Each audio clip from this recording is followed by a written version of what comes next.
Hello, everybody. It is February the 19th already. Hard to believe it. I'm going to get the folks from outside to come in.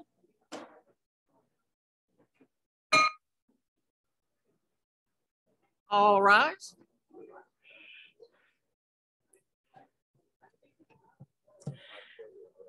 Welcome, everybody. Steve Hammers is going to have our invocation today. Steve, there you are. And pledge and four-way test is going to be Steve Huff.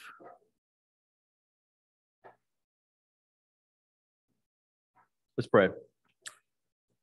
Dear Heavenly Father, we thank you for all you've done for us. We just thank you for allowing us to be fortunate to live in a wonderful, free country as we do. We ask you to just help guide us, protect us, help us to trust you. Thank you for the group of friends that we have here. Thank you for what Rotary stands for and the ability to serve others. We ask you that to guide and protect and heal those that are Rotarian friends that are ill and sick and those that are going through difficult times. We ask you to be with us in all that we do. Thank you for this food to nourish our bodies. In Jesus' name, amen. And if you join me for the pledge, I pledge allegiance to the flag of the United States of America, to the republic for which it stands, one nation, under God, indivisible, with liberty and justice for all. Now the four-way test of the things we think, say, and do. First, second, third, and fourth. Certainly hope so. There you go. All right. Secretary Rogers. We have no guests or visiting Rotarians, but we have lots of good new Rotarians. So thank y'all for coming back. Appreciate you. I'm going to put Dan Show. I'm going to put John Helm on the seat. You want to come up here and tell us a little bit about just quickly what you're doing toward Pancake Day on April 23rd? All right.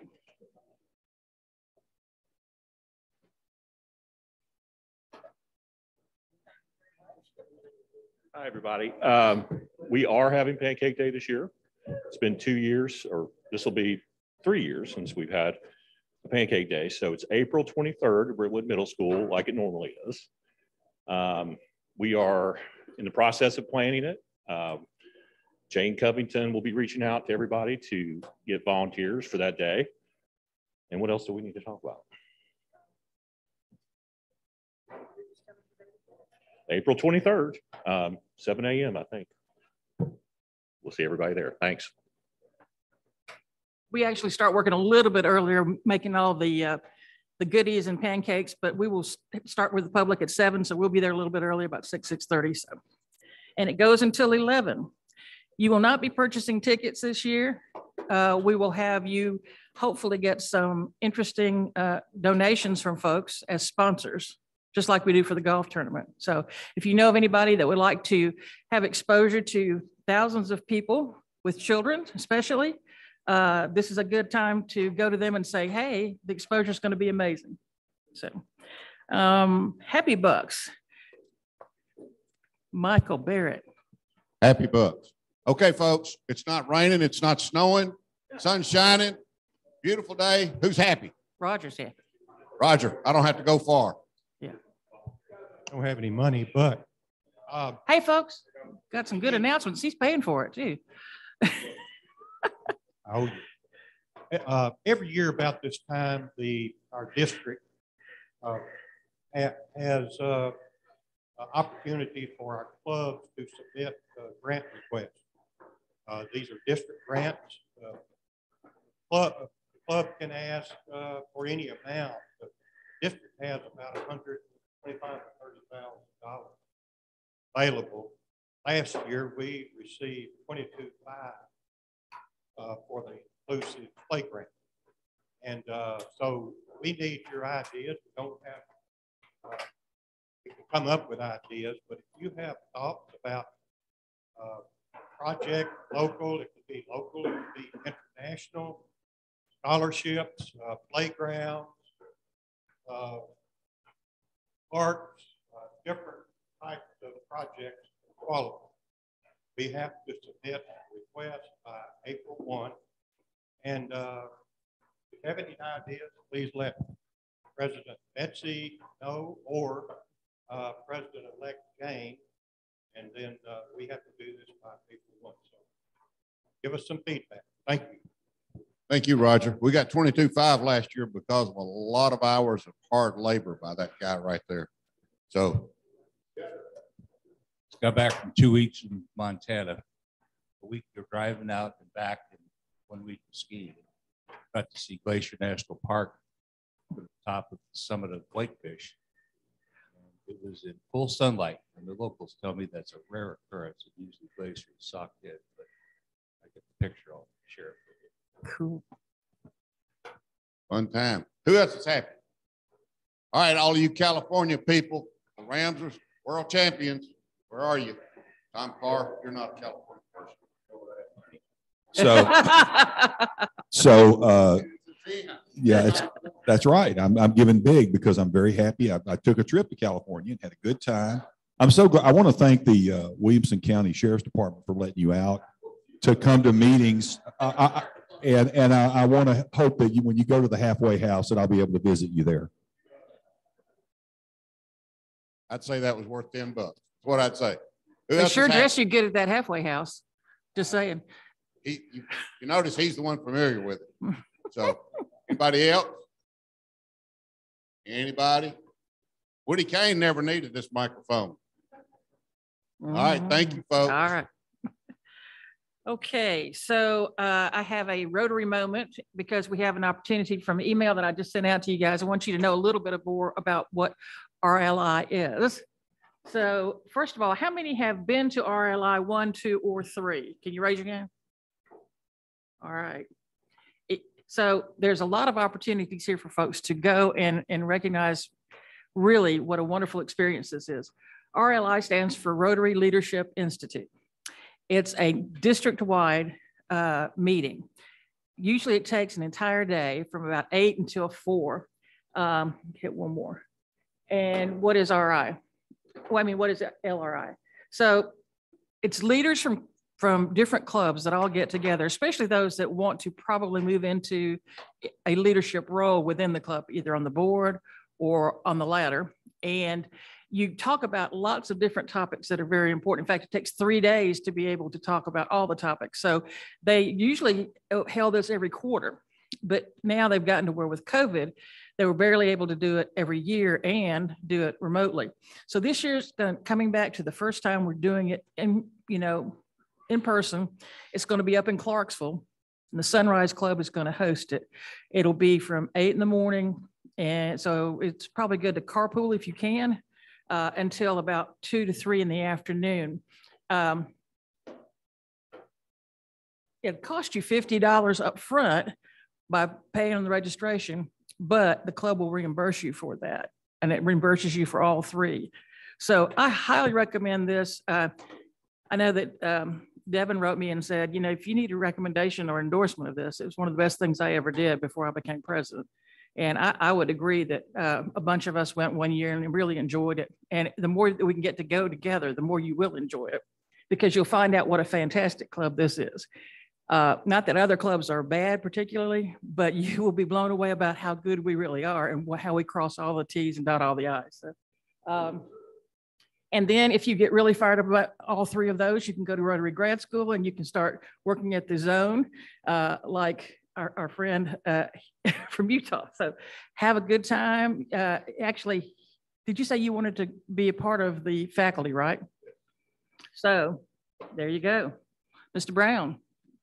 Our opportunity for the first time this time, though, is going to be next Saturday. So you got to get your registration in. I just found out 2 days ago that that's when it is. So for RLI 1, it's going to be this coming Saturday, the 26th. Not this next day, but a week from tomorrow. Don't forget that on Monday, 2/28, that's a little bit away, but if you can put that on your calendar, that's when we're giving $50,000 to the city for a total of $600,000 for the playground. So if you can be there, please be there to show presence. And if you have RILA candidates, we've decided as a board that we can maybe do as many as 5. So we've got several folks that have gone out and given folks their registration forms.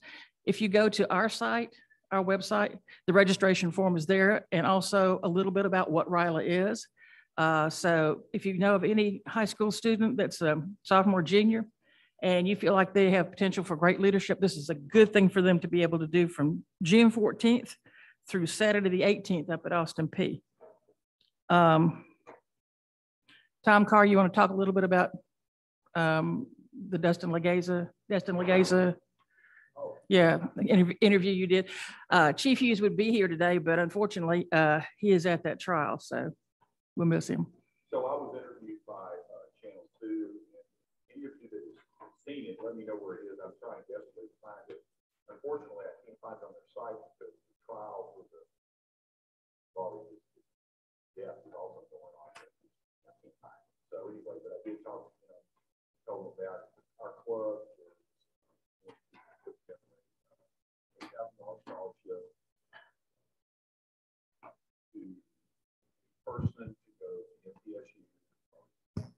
For a person to go to MTSU, where Officer Legeza went and study criminology.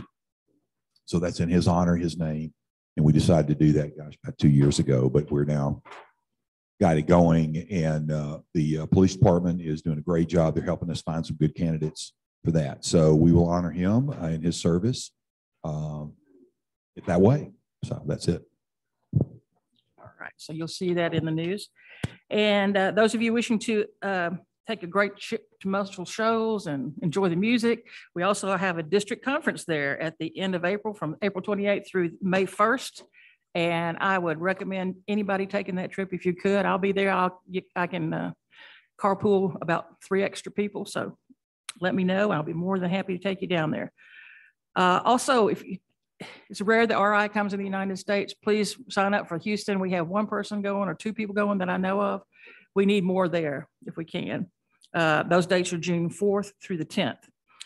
And if you're interested in the global grants process, let me know. There's one more March 3rd meeting, and it's virtual, so it's easy to get to and be away from. So do we have any more announcements at this time? That was plenty. All right. Well, you want to introduce our speaker, Jonathan?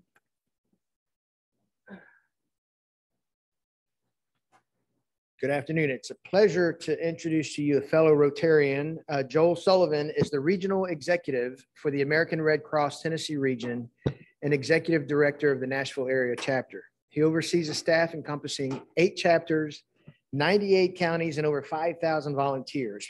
Prior to accepting his position in March of 2010, Joel was an active volunteer for the American Red Cross and past board member. Born in Utah, raised in Alabama, Joel graduated from Auburn University with a BS degree in accounting.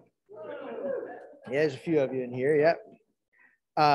His leadership experience includes serving as the CFO of South Trust Bank, as well as leading numerous entrepreneurial startups and contributing to community leadership positions across a number of diverse businesses, including both for-profit and nonprofit. He's highly involved in the Nashville community, including volunteering as lieutenant with the Office of Emergency Management, finance chair and vice chair for the Nashville General Hospital Authority, co-creator and instructor for the Leadership Institute. His past involvements include Literacy Council instructor with the Nashville Adult Literacy Council, board member, volunteer for the Nashville-area Red Cross, board member, treasurer of Family and Children's Service, and past president, board member of the Nashville-area Chambers West Area Business Council. So he does just a few things on the side. Past president, board member of the Nashville-area Junior Chamber of Commerce, and board member and treasurer and chairman of the Nashville Education and Community Arts Television, and board member for Nashville CATV Special Committee. Joel is married to Cheryl, a good friend of mine as well. Makes his home here in town. He enjoys social activities like scuba diving, snow skiing, but when he scuba dives, what you don't know is he's involved in search and rescue here in town and in the area when there's disaster relief going on. And he also likes to fly a plane and flies his remote control plane. So anyway, welcome, Joel Sullivan.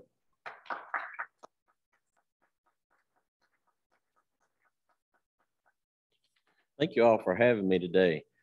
That's what happens when you grow up with a social worker mom.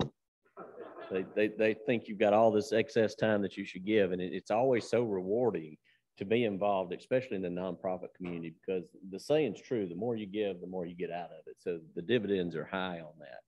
But today I want to share with you stories from the American Red Cross, because many of you are familiar with it, but you may not know some of the details. And if I start with a story of what would you do if your house was blown away by a tornado today? Fortunately, we didn't have any of that yesterday, but if your house, and many of you have probably experienced that, or a home fire, who are you going to stay with? Where are you going to go? Who's going to be the help that you need? What are you going to need? Where are you going to get your medicines? And a lot of folks say, well, that's not going to happen to me. Well, I've never known a tornado or a hurricane or a flood or an ice storm to be not diversified. They don't care who you are. They just hit, and it's up to you to recover. So you've got to be resilient in those catastrophes. You also may, I'm sure we have former service members in the room as well as current service members. When you need to communicate with a service member, the Red Cross is still the fastest way to get in touch with them through our emergency communications. We verify the need is real, and then we send that through the military chain. And up to this point, I don't know anybody that has not been able to get communicated with and gotten home. So that's very important there as well. And then from the blood side, if you need blood, do you think there's time where you can wait for it? Probably not. If you're in a car wreck or a lady giving birth that hemorrhages, or cancer patients who need platelets, and burn victims that need plasma, currently the Red Cross is in big need, not the Red Cross necessarily, but the nation is in a crisis for blood. And there's a lot of reasons for that. Blood is a drug. It's regulated by the FDA, so you've got to adhere to very rigid rules. But if you need that blood, you're going to want somebody that has given it recently. And it's not something you can just keep forever. It does have a shelf life. So if you have the ability to give blood, I encourage you to give blood, because somebody needs it about every 2 seconds across the nation, and sometimes more than a pint. So we've talked about individual resiliency and preparedness. What are some of the things you think you would need right after something happens to your home? And I know there's got to be public leaders in the room. One in particular, I think is in the room. Their responsibility is to make sure the community is taken care of. But it sure helps when every individual knows what they need and can take care of themselves. So my question would be, can you take care of yourself, and then your family, and then your neighbors? And what might that look like when you want to do that? So do you have extra cash in your pocket? Low denomination bills. It'd be bad to go out with a bunch of $100 bills and need a bottle of water and they don't have change. So low denomination dollar bills. Where are your medications? How are you going to fill those in a disaster? And then shelter is the big thing. Now, I probably don't know anybody in this room that's going to enjoy sleeping on a cot at one of the gyms around the community. Do you already have arrangements with family, friends, like, hey, if my house were to blow away, could I stay with you for a while? And that while, most people are really happy about that, but then it comes along 2 weeks later, 2 months later, and they're like, hey, you leaving anytime soon? So what is your plan if that happens? Because it very easily could. The safest homes, the newest homes burn for various reasons. And you've got to know what you're going to do when that happens. So personal resiliency is key, because if you're taken care of, that takes the burden off the others who aren't prepared to take care of themselves. But if it happens, the Red Cross is going to be there immediately. So I encourage you that if your home catches on fire, your neighbor's home catches on fire, we've got to be invited to the dance unless we happen to see it. If I have friends call saying my neighbor's house caught on fire, nobody told us. We encourage and meet with fire departments to tell us when these homes catch on fire or when there's a flood. But once the Red Cross knows about it, we go into meeting the immediate needs of the people that are affected. And so that's food, shelter, clothing, medical, mental health, all those type things. We want to make sure that you're taken care of. And on a mass scale, we prepare for, with local leaders, where are these shelters going to be? Where can we have feeding operations? What churches are available? So we try to do all that in the prepare for phase, because disaster is always prepare for, respond to, recover from. And then as the disaster unfolds and we see what's really happening through disaster assessment, Teams go out and look and see what homes are affected, what streets are affected. Drones are put up, airplanes are put up, whatever it takes to find out where the need is. And everybody in this room has experienced a disaster. If you've lived in Middle Tennessee at all, we prepare mostly for ice storms, floods, and tornadoes. Now, there is the big earthquake out there that's going to happen at some point, and it's on both sides of the state. They can originate on the west side and the east side. Most people don't know that we have 60 earthquakes a month in Tennessee. They're minor, and most people don't even know they occur. But you got to be prepared for that. And what are you going to do when it happens? So that's kind of the personal resilience story. The Red Cross handles our work through 5 lines of service. You've got blood, disaster, international services, training services, and service to the armed forces. Now, we were born on the battlefield. And you say, well, who founded the Red Cross? And most people would say Clara Barton.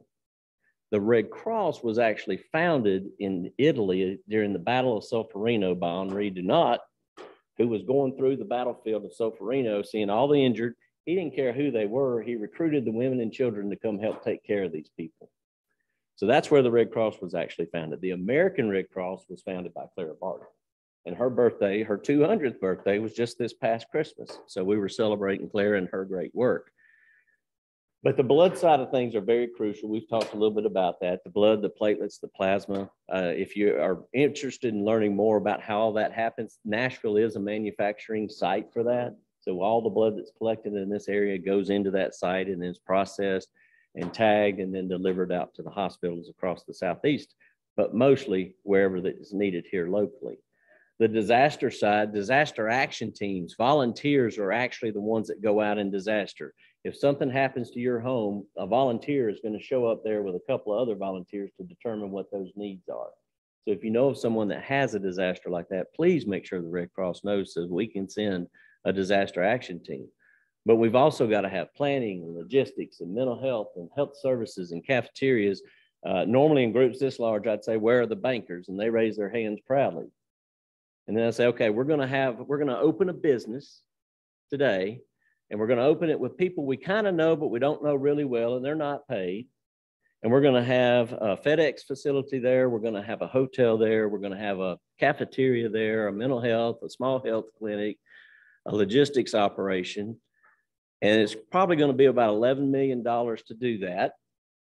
And we're going to run it for about 3 months and shut it down. Now, which banker is going to fund that? There we got a voluntold right there. and they're like, well, you know, a banker's not going to want to do that deal. Where's repayment? Where's the equity? Where's the, you know, the collateral? But the American people fund that, and they see it. And companies, foundations, individuals are what fund the Red Cross, because the government does not fund the Red Cross. In true government fashion, the Red Cross is chartered by the federal government, but not funded by the federal government. So every country that has a Red Cross or Red Crescent Society is chartered so that they follow the rules of the Red Cross International Federation. But the individuals, corporations, and foundation are what funds the Red Cross. And the reason the government doesn't fund it is part of our values, our independence and neutrality. So if the government funded us, they could say, well, you're going to follow this agenda, or we're not going to give you money. So rather than get caught up in that, we're independent and neutral. So we rely on folks like you. On the service to the armed forces side, it's very important that we stay in touch with our military, especially during times like these, where we give volunteers, do pre-deployment briefings, sharing with families what's going on, how is it going to be affected. One of the spouses is leaving, the other staying with the kids. How's that going to affect the family dynamics? They're going to be gone for a year, possibly more, and then they're going to come back, and then we have post-deployment briefings. And imagine if you leave for a year. You leave your home, your job, and everything for a year. Heck, 2 versions of an iPhone come out in that period of time. So you come back to changes in technology, and you've been away from your family. So we do a lot of coaching and counseling with families for that. And then, of course, the emergency communications is always critical.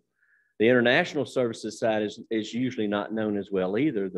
We provide vaccinations for rubella and measles in the Middle East as an organization, as part of the International Federation. We also do restoring family links. So families that get separated by war or famine or conflicts in their countries and they get pulled apart, our job is to try to connect them back together. And we had a boy from the Sudan that hadn't seen his mom in 20 years, came in, a volunteer, filled out the information, and we started tracing and tracking through all our sister organizations. And coming to find out, they found his mom after 20 years and reconnected him. One of our volunteers, this is my favorite story, was born in Germany to a German family, had been adopted by a U.S. soldier, brought back to the United States, and hadn't seen her mom since. And so she was doing casework with us, and she says, you know, I'd like to find my mom. And we said, well, start the case. You know how to do that. So she started her case. In a year and a half, we found her mom, which was a miracle unto itself after that long, because she was in her, I think, mid-50s at that time.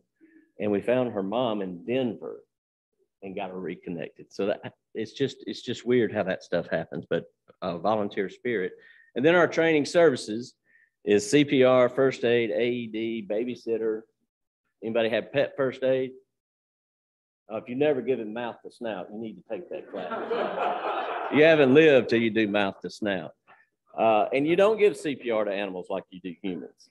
So it's very interesting, and you don't cool them off too fast because it puts them in shock. So there's a lot you can learn there. But we could have a heart attack in right here. Would you know what to do? If someone dropped on the floor right now, what do you do? It's interesting. The mammalian response is animals will circle around an injured party and circle them, but they face out. Humans do it differently. They circle them, but they're onlookers, but they don't do anything. And so the goal is know what to do, do something, take your foot and just push on their chest, do something to get the blood flowing. And you don't even have to do mouth to mouth anymore, because doing the compressions gets enough oxygen in there. Mouth to mouth helps, but you don't have to do that anymore to keep them going until medical care can get there.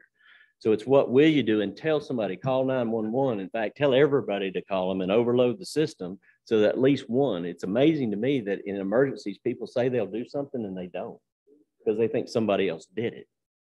So always call 911 first. And there's other training that goes along with that. So that's kind of your individual preparedness. Now, I know there's a lot of folks that I know we've got retired people that have businesses. There's a lot of business owners in the room. But now my question goes back to the business side of things. What would you do if your business was suddenly disabled? In Mayfield, Kentucky, they probably thought it'll never come through downtown. Heck, in '98, I guarantee you the day before the tornado, if I asked what business owner was concerned a tornado was going to wipe out downtown, I probably wouldn't have gotten many yeses. And I certainly wouldn't have gotten any yeses a few days before the bombing on Christmas. So the key is in your business, is it resilient? Is it prepared to continue on with you or without you, with the building or without the building, with the equipment or without the equipment? And so when you think about it, your building was just affected by a tornado or a flood. They all happen in Tennessee. What would that look like to you? And people say, well, I got insurance, I'm good. What does that really mean? And do you really have insurance? Have you visited with your agent lately and said, if this were to happen, I did this with a business I own, and I was surprised to learn what I thought was going to happen wasn't what's going to happen. But guess what? If I paid just a little more, I could have that service. And it was worth it to have that service, because now it's not just natural threats. There's internet theft. There's espionage that's going on. There's all kinds of things that can affect your business. Now, as a former banker and a private investigator, I learned that there are people in some businesses that will defraud you, that will embezzle money out of your company, and you won't know it for years. One case that hurt my heart is a small company. He called me in and he says, I think, as much as I hate to say it, my assistant's stealing from me. And I said, well, why do you think that? And he told me. So I did a forensics investigation on their accounting stuff. And sure enough, she was. He had furnished her, not knowing, with washing machines and dryer, refrigerator, household remodeling, car repairs. He didn't know it because he trusted her. He didn't have the systems in place to protect himself. And it almost sunk his business. But what could he have done to protect himself from that? There's insurance for that you can get to protect yourself from that. But the key is when I was working downtown in '98, when the bank was hit by the tornado, the one thing I hated as CFO was preparing that emergency operations plan every year and exercising. Hated it with a passion. because I had the mentality it'll never happen. But when it happened and we had to shut the bank down at a moment's notice and get people out of there in 2 locations, actually, in Hermitage as well, I pulled that book out and went through the phone numbers, the names, and all the people that we had to contact. And in less than 30 minutes, we were gone. And then the recovery side of it.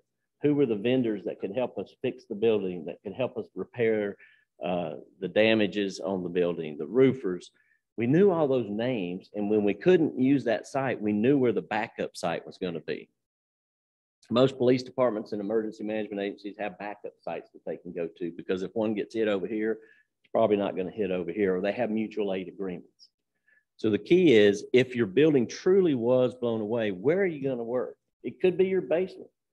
And you've got the numbers in your emergency operation plan, and now you can keep it digitally. You know who to call for your copiers and your computers and your restoration services and all those things.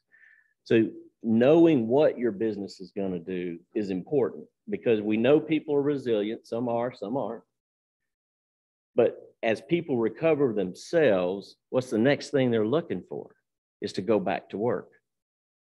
And if they can't go back to work because that business wasn't prepared, then the economy is going to hurt.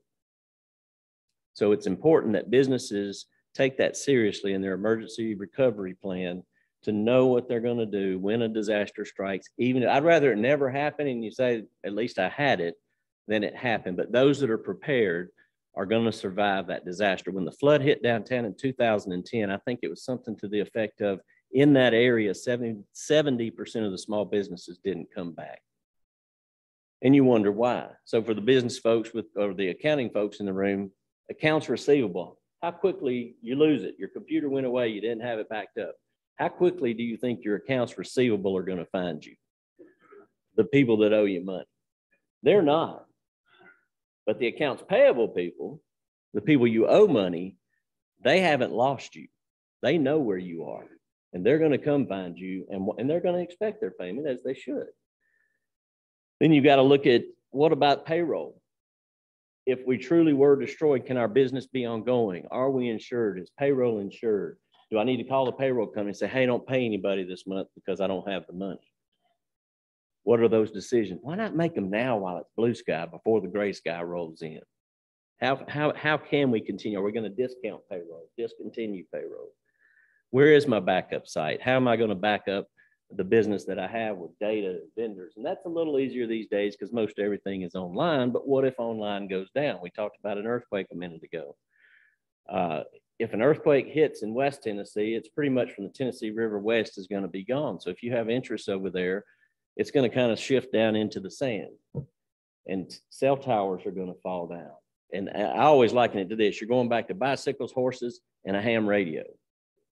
So I encourage everybody to be a ham radio person, because that's really the only communication you're going to have.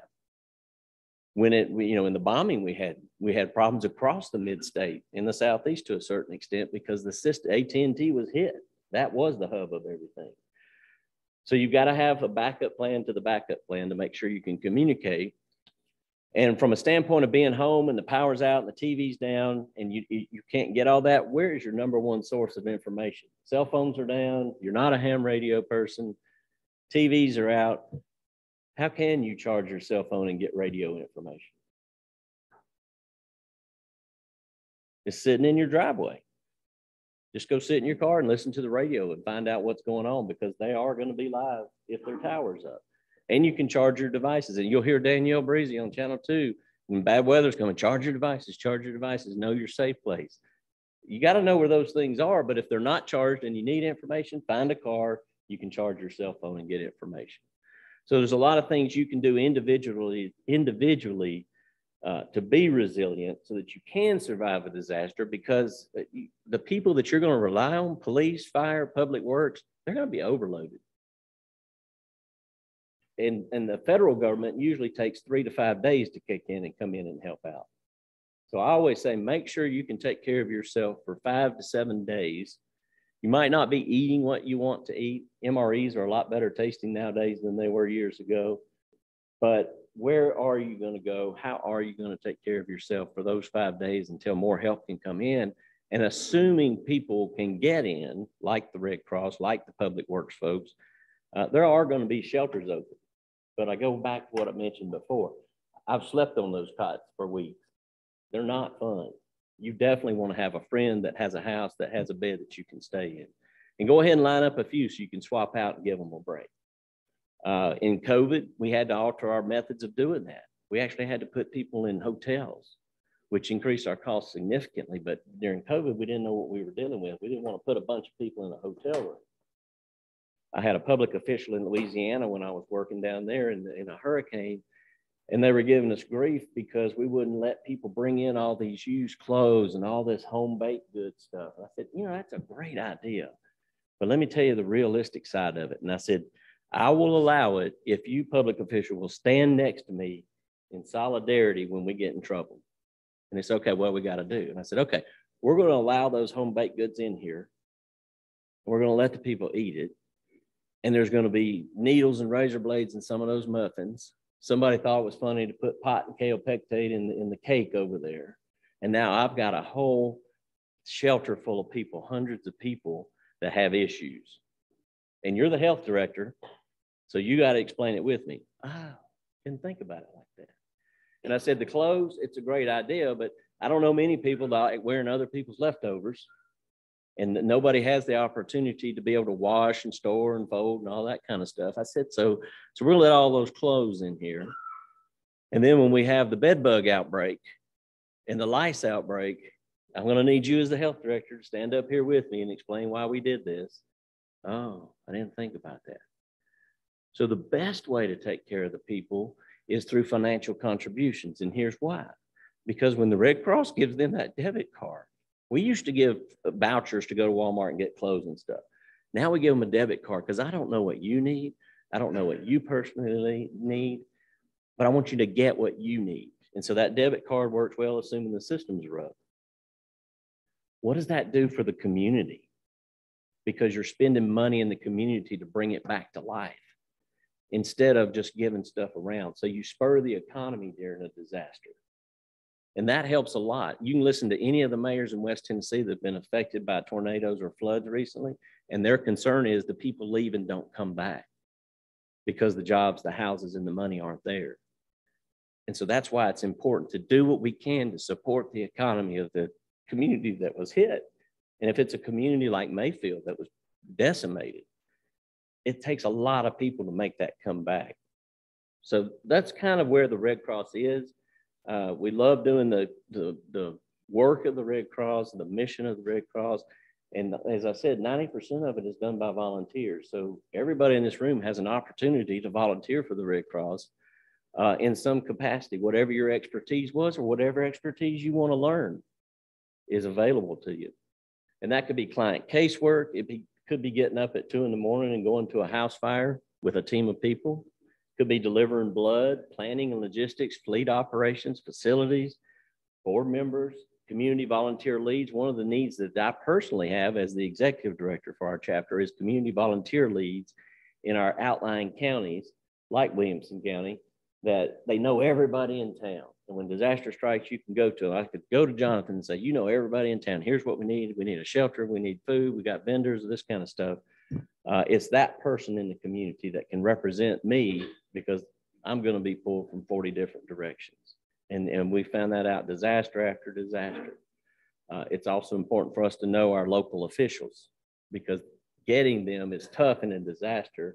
I'm sure someone can testify to that their phone never stops ringing when a disaster strikes. So the more we can get information to and from them helps tremendously. So I invite you to join us in the mission of alleviating human suffering in the face of emergencies by mobilizing the power of volunteers and the generosity of donors, because that's what helps people when they need it most. And everyone in this room, I would venture to say more than half have a Red Cross story. They either took swimming lessons when they were younger or a first aid class, or they've been involved with the Red Cross. So I encourage you to, if you don't get involved with us, at least know about us and let us know when there are opportunities to serve, because a lot of times we just don't know. If a tornado hits a small community that's not necessarily on anybody's radar, they want to take care of themselves, but they shouldn't have to. They should have somebody to help them, and that's what we're there for. So with that, I'll stop there and take questions from anybody that has any. Who and how is it determined when and where the Red Cross responds? The Red Cross is it's determined locally. So every disaster starts locally. So the disaster action team that I was telling you about, they go out and see it and say, whoa, this is big. We need more people. Then the chapter handles it, and then the region handles it, and then division and national. So we can have as many people as we need come in within reason, but we can't set a shelter up in 22 different communities in one county because it doesn't make sense. The numbers work against you at that point. So it's determined locally. We determine what the needs are. The first people on the ground, as soon as the public officials will let us in, are the damage assessment folks. And they do assessments, how many houses are affected, because everybody needs to know how many people, how many houses, what does the shelter size need to be. So the key is for each community to make sure that they've looked at their churches and their schools and where can we at least gather people when the disaster strikes, because no disaster is the same. They're all different. But there's an all hazards approach to it that we can start with. So I give blood every 6 weeks, and it's been interesting to learn the full scope of the Red Cross. But one thing I really enjoyed during COVID was that I could go onto my portal and I would see if I have the antibodies. Right. And I always tell people, it's like, I need to get antibodies. I was like, go get blood. Okay. Right. They don't do that anymore. Right. I think next month they are going to start doing that again. They did it initially because they wanted to find out because if you had the antibodies, then your blood could help somebody who has COVID to jumpstart their immune system, was the theory behind it. They're now starting to learn that there is some logic to that. So they are going to, I think it's next month, they're going to start. It costs more, but it's worth the cost of doing it. I was scared it became political so if I see I have antibodies, then I won't go get the shot. I figured it became Oh, no. And that's where the independence and neutrality comes from. We don't want to get political about anything. We're very, very careful with that.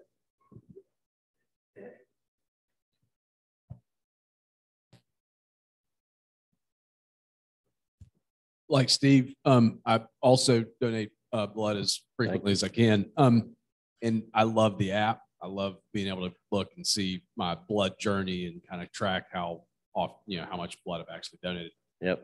How are decisions like where blood goes made, and what is the region that you lead for the Red Cross?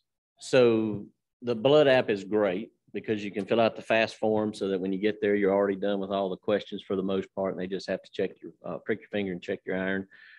And then you're back there giving, and the actual giving part of blood only takes 5 minutes, 7 minutes per person to give a pint. So the app is great. And when you do give, it does send you an email of your blood journey, and it says your blood was just shipped to Bowling Green Baptist Hospital or wherever. And I love getting that because I know it made a difference. As far as where it goes, we have contracts with hospitals who contract for us to provide blood for them. We provide 40% of the nation's blood supply. So there's other providers out there that do that and have contracts with them. Right now, because we are in such a crisis, we have to allocate blood to hospitals because there's not enough to go around. And the decision there is made on the hospital, what's their anticipated usage and how can we best distribute it. And that's why we have deliveries every day, all times of the day. Is when the need arises, we want to be able to go right now and give that blood out. So the decision is made locally here in Nashville for our center. Our center primarily serves the Middle Tennessee area, but blood is a whole different discussion that I could talk hours on, of the different pieces and parts of blood and why it's important. But if somebody in Denver, Colorado had a certain antigen that they needed in their blood, they would send around to the nation, who's got this? We need it. And then it gets shipped out there. Did that answer that? Yeah. Yes, sir. Comment briefly, would you please, on plasma donation? Would we what? Plasma donation. Do we need it? Well, just talk a little bit about it. What is it? And what? So given a general pint of blood, you go in, you're on the table, which arm do you want? And they set you up, and it takes about 5 or 10 minutes to donate. And then that pint of blood, regular but whole blood, can go out and serve up to 3 people could be saved by it, because they can take the whole blood, the plasma, and the platelets out of it. The other part of it, you can go in and set up to give platelets or plasma, and that requires both arms, and they take your blood, process it, pull the platelets and plasma out, put it back in you, along with some saline to replace the volume of the blood that they took out. I always get these reversed. Plasma burn patients use, that's what the coating when you have a sore or something, that's what forms that. And so that's important for burn victims. Cancer patients need the platelets because they need to be able to get the oxygen to the areas that need support. So that's the platelet, plasma, and whole blood side of things. And then you can do what we call double giving. So instead of every 56 days, you can do it every 112 days. And you give double the amount of blood cells. So there's all kinds of ways to meet your schedule. But the key is platelets, I believe, have a 7-day shelf life. So we can never keep enough in store for what the need is. So that's why it's always critical for people to give platelets and plasma or pull it out of blood that was donated. So it's just the difference in the process there. Yeah, that takes two. But I mean, you get a blanket. Well, now you have to bring your own blanket because it gets chilly when they're taking that blood out of you. And you get to watch a movie. It's tough because I'm not somebody who sits still. So laying there for 2 hours is a chore. But knowing you're going to save somebody's life is critical. Very rewarding.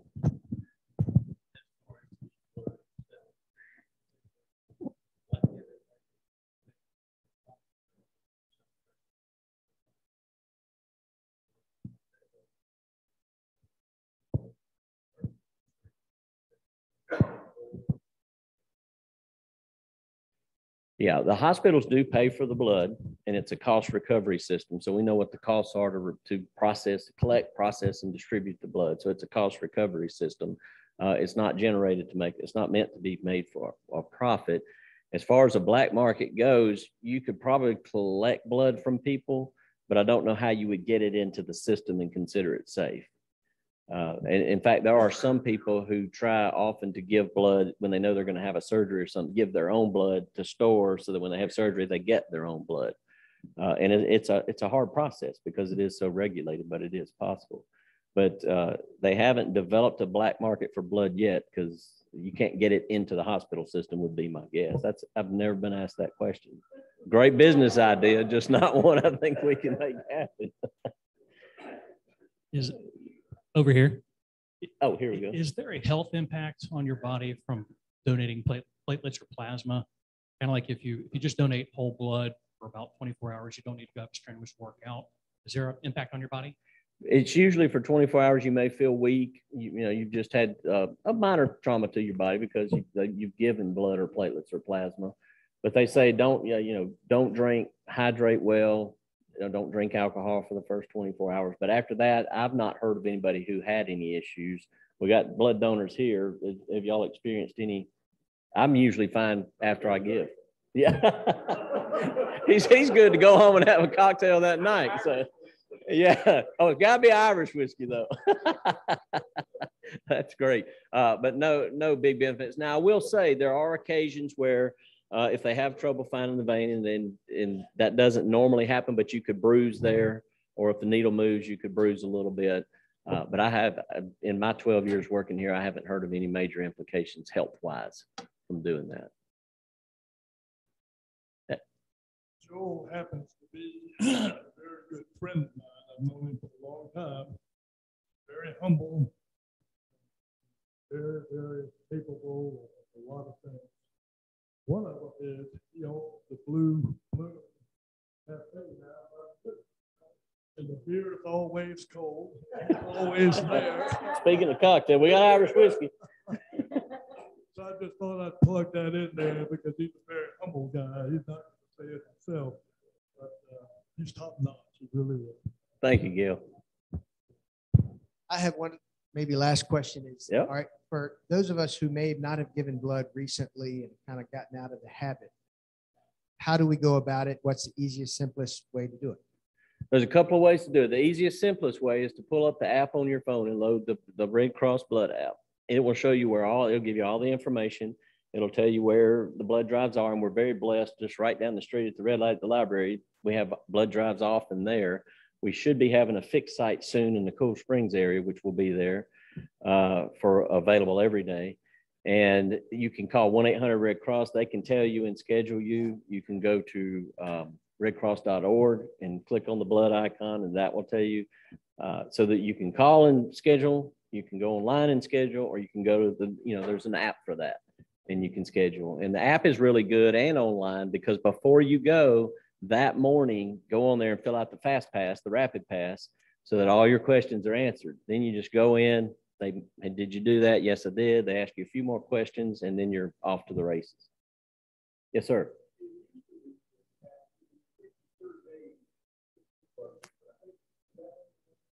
Yeah, it has gone away. There is no certain age. It just matters if you meet the medical requirements for that. Also, what's going away is you'll see people, they say, well, I've been in the mad cow countries and they won't let me give, or I went to Germany and they won't let me give. Those things are changing now. I can't keep up with all the regulations of what used to prevent you from giving blood. So my answer is always try to give, and they'll tell you if you can't. And I would say do it on the phone first, just to say, hey, here's what I'm experiencing. You think I would make it? Yes, you will, or no, you won't. But there are still some restrictions, but not many.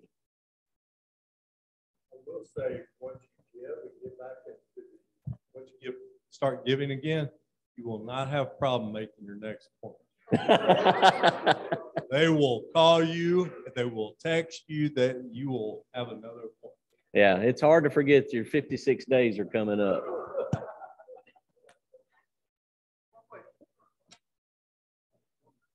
Yep. So one more. It's been several years since I've given.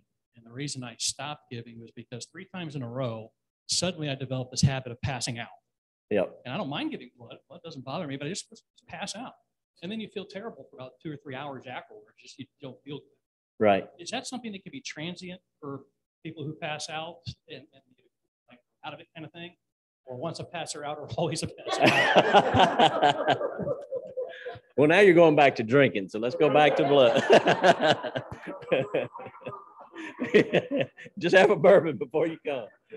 The key is to hydrate the day before and make sure you're well hydrated when you come in. Don't look at the bag or the needle or the process or anything, because that could have a vasovagal reflex, I think might be the right term for it. And then when you're done, make sure I always drink orange juice while I'm on the table with my free arm, so that I make sure to get replacement going with that and the sugars in it. And then they recommend you go out and sit for, I believe, 15 or 20 minutes before you leave, so that you're better off there passing out than in your car as you pull out of the parking garage. Those are the only things I know you can do right out of the gate. Hydration is really the key to that. And if you're squeamish on blood, just don't look at it. Yeah. And just let them know in advance. I'm going to be on the table a while, so don't schedule the next person. Yeah. I mean, it's probably some of the best sleep you've had. So there's benefit. I'm telling you, folks, there's benefits to giving blood. Anything else? Okay. Well, thank you all. I appreciate you.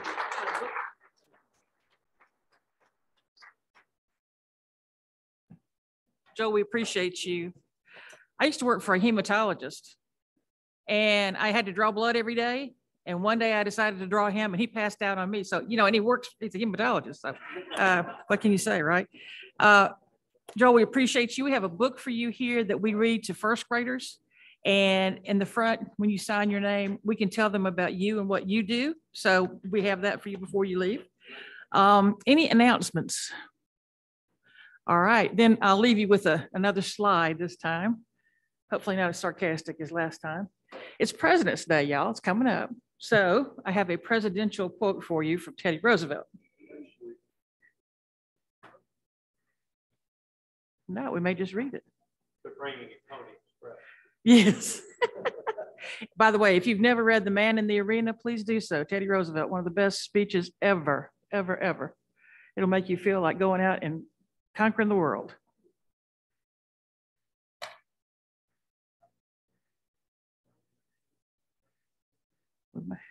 There you go. The only man who never makes mistakes is the man who never does anything. So failure just promotes more success is the way we look at it. So go out and be successful this week. If you have no more announcements, Tom, we'll see you guys afterwards. Okay. All right. And if there's no further stuff for Rotary, please put your chairs up and the tables up, and we'll see you next week.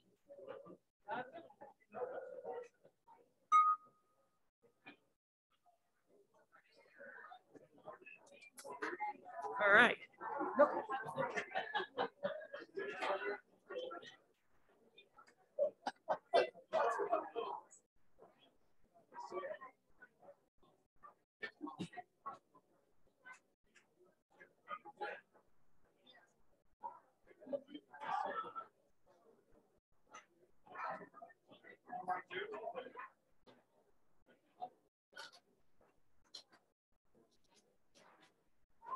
Thank you.